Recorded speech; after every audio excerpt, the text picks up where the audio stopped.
You shouldn't really be worried about like what the other person's doing, what level they're at. Very easy, we could get caught up into this whole mindset of like, oh, that guy's body is better than mine. That guy's lifting more weights than me, or girl. Doesn't matter. I don't want to be sexist here. It's very easy for us to compare ourselves to others, but everybody's in a different place in their journey. Everybody is, yeah, you're just in a different place than everyone else. So you got to just try to be the best version of yourself. Hold yourself to the standards that when you think about your ideal self, the 2.0 version of you, what do you think about? How do you see yourself? And strive for that. Because somebody else might have been on this journey for 5 more years than you, and you're comparing yourself to them, and that is going to, in a way, it can get you down. It can affect your psyche. So it's more about understanding like, hey, maybe I want to get there. I respect the work that they put in, but I'll get there someday, or I'll surpass that, whatever it may be. But don't compare yourselves to them and get upset when you're not at that level. That's another thing I think that is very important too. But yeah, we're pulling up to the gym. I'll see you guys in there for a nice juicy back workout. All right, so starting off with the lat pull down. Just keep in mind I did do a couple of warm-up sets before this. Did like 2 to 3 lighter sets just to get blood flow into the muscles and get a feel for the weight. First thing you do is you start by locking your knees into the pad so that you stay secure during the movement, and your legs aren't really moving around or anything like that. We can just focus on the back. You want to grab the bar just a bit wider than shoulder width. No right or wrong here. Sometimes I grab it wide, sometimes I do a closed grip, so you could test them out and see what feels good for you. Keep your torso vertical at the start. As you pull the bar down, you want to lean back slightly, just enough to get into a strong pulling position. Obviously, you're going to need to move your head out of the way whenever you pull down. You don't need to touch your chest with the bar. Just get as close as you can. And trust me, you're going to feel the back contracting. You're going to feel those muscle fibers just ripping as you're holding that position. You don't necessarily need to hold it, but it's good to implement just a slight hold at the bottom if you can as well. And control the negative on the way back up as well. Don't let the bar fly.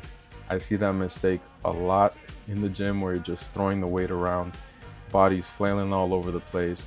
So again, you want to get a big stretch at the top to maximize that range of motion. At the end of your set also, I like to do this too, throwing in some long length partials just to finish off the lats, closer to the end sets. You can see here that I tried to pull right there on that last one and I couldn't get it. So that's totally fine. Always try to get it to failure. On the last set, you can see that I switched it up a little bit. I went with the reverse close grip. I like to do that usually after 2 regular lat pull downs, just so that I could target a little bit more the bottom part of my lats. So you're gonna realize whenever you pull down with a closed grip reverse, you're gonna be able to pull closer to the lower chest versus the mid chest when you're doing the regular with lat pull downs. So just a different switch up here to target some different areas of the back. And like I mentioned before, there's no right or wrong if you do wide grip, if you do closed grip, but it's good to switch them up here and there. If one day you did all wide grip, the next time go closed grip or shoulder width grip. All right, so moving on to the barbell row. You can also do this on the Smith machine, whichever one is fine. You can do an overhand or underhand grip. I specifically did underhand for this one, but sometimes I also do overhand, so there's no right or wrong there. Just try both and see how they feel. You want your feet to be about shoulder width apart. Hands also should be slightly wider than your knees. Make sure that you flatten your back by pushing your chest up and pulling your shoulder blades back and down. This is very important. You want your core to be very tight. The angle of your torso should be about 45 degrees to the floor. You want to keep your spine neutral definitely do not round your back because you could really get hurt like that. So on the actual rowing part, you want to pull the bar towards your lower ribs or your upper stomach. So lead with your elbows, keep them close to your body, squeeze your shoulder blades back together at the top. Also, when you're coming back down, try to control the negative. So you're going to lower the bar slowly under control. Don't just drop it. Maintain that tension in your back and avoid any jerking. You don't want to use any momentum or using your hips to swing. On this last one, I was getting kind of tired, so you can see I was struggling with my shoulders. So you don't necessarily want to do this. I probably could have dropped the weight a little bit on this one. Regardless, I think I got a really good back pump. I did 3 sets here. Towards the end, sometimes it's normal for you to compromise form a little bit, but just keep that connection with the muscle and I think you'll be fine. So now we're moving on to a seated row. It's going to work similar muscles to the row we just did before. The difference here is that it's not requiring any stability. You don't need to stabilize weight with your back, your core. So you can really focus on that muscle contraction in the back on this one. To start, you're going to sit down and place your feet on the platform or the floor, depending on whatever the machine it is that you're using. Knees want to be bent slightly. So start with your arms extended. You want to have a neutral spine leaning onto the chest pad. So you're going to pull those handles. You want to pull them towards your lower chest or upper abs. So you're driving your elbows back. Keep them close to your sides and then squeeze your shoulder blades together at the end. And then when you're returning to that starting position, you want to feel the stretch in your lats and mid-back. So let it extend forward as much as the chest pad allows you to. Even though this is not requiring as much stability, you still want to keep your core tight so that you can control the movement properly. On this one, I did a closer grip. You can see it has 2 options for where you can grab the handles. I closed it on the inner part. Sometimes I'll do some inner and then I'll do some outer, depending on the workout, depending on the day, how I feel. So feel free to experiment with both, with the wide grip, with the closed grip, and see where you feel the contraction the most. Remember, where attention goes, energy flows. So when you're pulling, you want to definitely focus on that mid-back. On this one, I did around 2 to 3 sets and basically doing around 8 to 12 reps. That's usually the rep range I like to aim for. You can see in the end there, I was pushing more towards failure and doing a couple of partials at the end just to get that extra burn. Moving on to a seated cable row. With this one, you're going to sit tall with a neutral spine. You want to bend the knees slightly, make sure that your feet are on the platform. You're going to start with a small lean forward, not rounded. This is going to emphasize the stretch on your lats. You're going to pull the handle straight towards your lower chest or upper abs. Focus on driving your elbows back tightly along your body. And similar to the previous rows, you want to squeeze your shoulder blades together at the peak of that pull.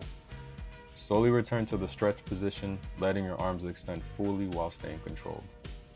This is going to work your middle back, so your rhomboids, your mid traps, your lats, mainly the middle of the lats, your rear delts as well. And again, these row movements are primarily focused to build the depth and thickness of your back. And it's also going to help improve posture and scapular control. I like this cable row specifically because it allows for a big stretch and a full range of motion. And last but not least, I'm wrapping up with 2 sets of pull-ups until failure. Honestly, if you just did pull-ups for your back workout, you could still get crazy back development. So I'm going to be including this into my training, and not just at the end of my workouts either. I'm going to start treating pull-ups like a staple. It's one of those raw bodyweight movements that it just humbles you, man, no matter how strong you think you are. I'm going to be aiming to hit different variations to this in the future as well. Wide grip, neutral grip, and closed grip. And maybe even some weighted pull-ups down the line once I lock in the volume. This isn't about ego, it's about building that real strength and functional size. A lot of people chase the machines and cables, and those have their place, but your body doesn't lie. If you can't move your weight, there's a gap somewhere. So yeah, moving forward, pull-ups, those are going to be a non-negotiable part of my back days. And if you're watching this and you've been sleeping on them, now's the time to bring them back in. So let's keep getting stronger, 1 rep at a time. Yeah, my phone is about to die, so if it does die on the way there, that'll be the end of the video.